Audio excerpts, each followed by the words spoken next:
ভাইরা আমার আজকে কিন্তু চলে আসলাম আমি যে সমস্যাটা ছিল এই যে মোটরের আমি গত ভিডিওতে দেখাই দিছি আমরা কিন্তু সমাধানটা করে নিয়েছি এবং কি এখানে আমরা বেয়ারিং চেঞ্জ করে দিয়েছি এবং কি গিরেজও আমরা দিয়ে দিচ্ছি আইটেম বসা গিরিজ বিস্তারিত দেখতে পাচ্ছেন আপনারা। এখন আমরা নাটগুলো করে দিচ্ছি খুব সুন্দরভাবে।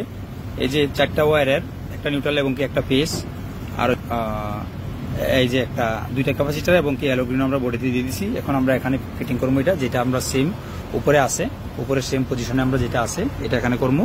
তারপর আমরা এখানে সার্কিটে ওয়ারিংটা করবো, বিস্তারিত আলোচনা করবো ইনশাল্লাহ আজকে।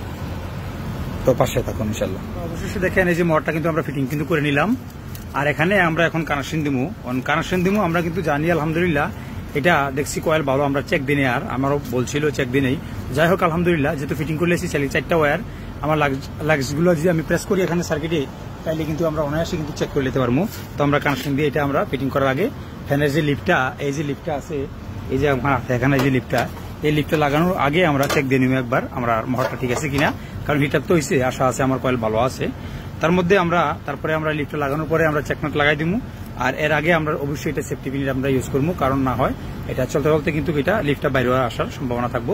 তো অবশ্যই আমরা আগে এটা আমরা এখন 2টা ক্যাপাসিটর একটা নিউট্রাল একটা ফেজ কানেকশন করে দিব সার্কিটে। এই সার্কিটে দেওয়ার পরে দেখেন এখানে আমরা ক্যাপাসিটর কানেকশন এই যে এখানে আমরা ক্যাপাসিটর কানেকশন দেবো আর এখানে আমাদের নিউট্রাল এবং কি ফেজ এখানে এটা হলো নিউট্রাল আর এটা হলো ফেজ। আমরা এই যে এখানে উপরে দেখতে পাচ্ছেন আপনারা এটা হলো নিউট্রাল কমন এখানে উপরে আর এটা হলো নিচে হলো ফেজ। তো আমরা এখানে ফেজ দিব একটা নিউট্রাল দিব একটা আর ক্যাপাসিটর দেবো দুই প্রান্তে 2টা বাস। তারপরে আমরা আপনার দেখতে পারবো যেটা আলহামদুলিল্লাহ রানিং আছে কিনা ইনশাল্লাহ আলহামদুলিল্লাহ 99% ইনশাল্লাহ ভালো হইব। তো আমরা কানেকশন দিতেছি সঙ্গে আমার মনে করেন যে আমি 4টা কালার কোড খুলে নিচ্ছি, ফটো রাখি নাই বা খেয়ালও করি নাই।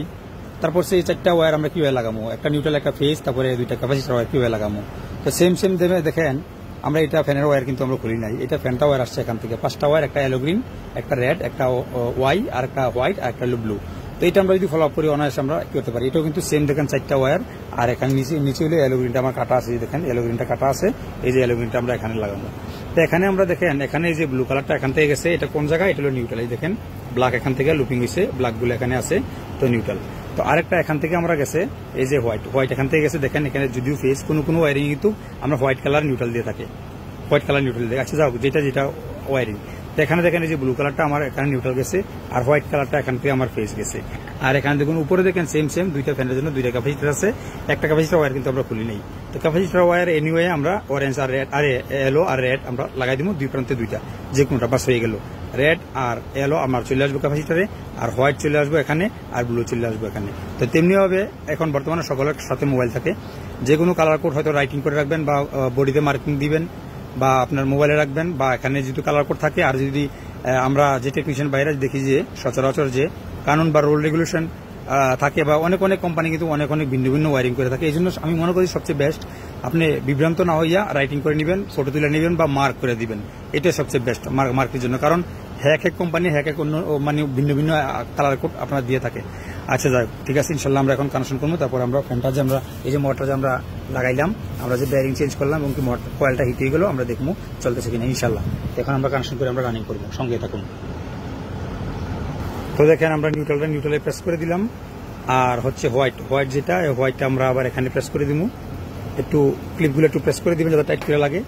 তারপরে আমরা রেড আর হচ্ছে গিয়ে আপনার এলো যে কোনো এক প্রান্তে আপনি দিয়ে দিতে পারেন, ক্যাপাসিটার ইন আউট হইলে চলে স্টার্টিং এর জন্য শুধু কমনে আউট হইব বাস। আমরা এখানে এলো আছে, এলোটা একটু এক হাতে মোবাইল তো আমি একটু সোজা করে নেই, এটা প্লাস্টিকের ভিতরে ঢুকাই নিই, তারপরে আমরা লাইনটা দিতেছি। তো দেখেন আমি এটা ক্লিয়ার করে নিলাম। তো নতুন বাইরে এখানে কিন্তু একটা লক থাকে, লকটা প্রেস করে কিন্তু আপনি খুলতে হয় আর লকটা প্রেস না করে যদি যত টানেন খাইলে কিন্তু আপনার এই যে লাগেজগুলো খুলে যাব থাম্বলগুলো খুলে যাব ওয়ারে এবার টানলে কিন্তু কোনো সময় আসবে না, কারণ লক সিস্টেম হয়ে যায়। এটা আমি একটু লকটা প্রেস করে দিতে দিব। তো প্রেস করে দিলাম লকটা, এই যে আমি অনায়াসে আমি কিন্তু করে নিলাম। আমরা এখন চেক দেবো লাইনটা চালু করে ইনডোর থেকে ঘুরে আসি একটু। এই যে দেখেন টাওয়ারটা 5 টন রয়্যাল কোল এসিটে দেওয়া 16 টেম্পারেচার আছে, আমরা একটু আপ করে দেবো 20 রেখে দিলাম দেখতে পাইতেছেন। তো এটা হইলো টাওয়ারটা বেশি এই যে 5 টন আউটডোরটা দেখতেছেন এবং ইনডোরটা দেখা দিলাম। এটা একটু ভিতরে কিন্তু ক্লিন আছে, সামনে একটু ময়লা আছে, ঠান্ডা তো ভিতরে প্রচুর, এই জন্য দেখেন ভিতরে কিন্তু একদম নিট অ্যান্ড ক্লিন। তারপরে আমরা দেখেন আমার কম্প্রেসর রানিং হয়ে গেছে, বেশি করে রানিং করবো না। দেখেন উপরে আমার ব্লোয়ারটা চালু হয়ে গেছে এবং কি আমার ফ্যানও কিন্তু চালু হয়ে গেছে, দেখেন কত সুন্দর চালু হয়ে গেছে। তো এখন আবার কিন্তু ট্রিপ হইব, কারণ আমার কন্ডেন্সারটা হাই টেম্পারেচার হয়ে যাবো, হাই টেম্পারেচার হলে কিন্তু ট্রিপ হয়ে যাবো, কম্প্রেসার কিন্তু ট্রিপ হয়ে যাবো। এই জন্য আমরা সাকসেস হয়ে গেছি। এখন আমরা বন্ধ করে দেবো লাইনটা, বন্ধ করে সেটা আমরা ফ্যানটা লাগাবো আগে ইনশাল্লাহ। আমরা ফ্যানের ওয়ারিংটা পার্মানেন্টলি করি নাই ওয়ারিংটা, কারণ যদি ফ্যানটা হিট আপ হয়ে গেছিল প্রচুর, এই জন্য দেখার জন্য।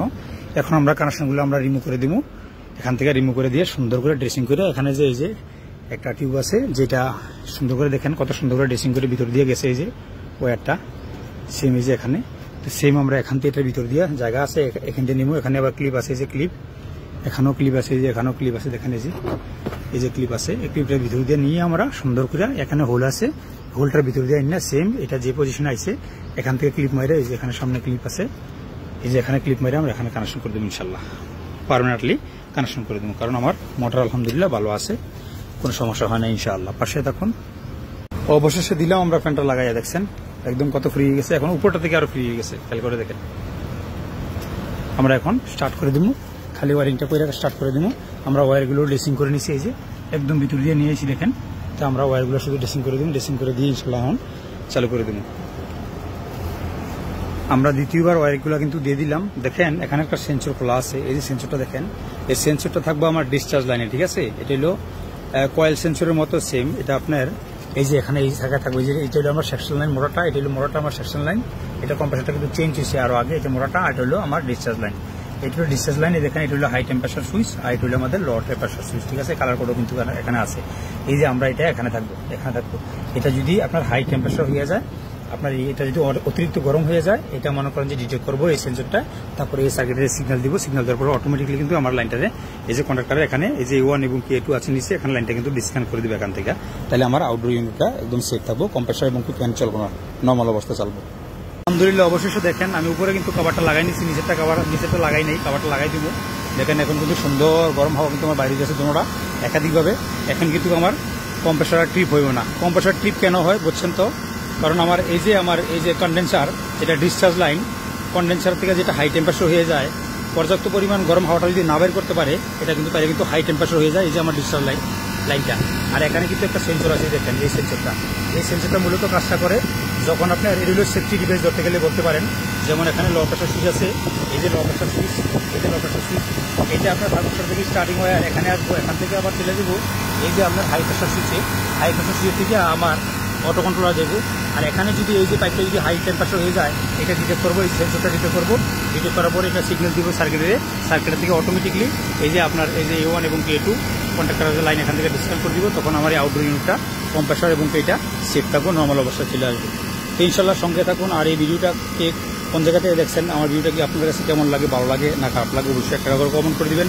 এই সমস্ত টেকনিক্যাল মেন্টালিটি ভিডিও যদি পেতে চান আমার এটা ফলো রাখতে পারেন, যদি কিছু না কিছু শিক্ষণীয় বিষয় থাকে।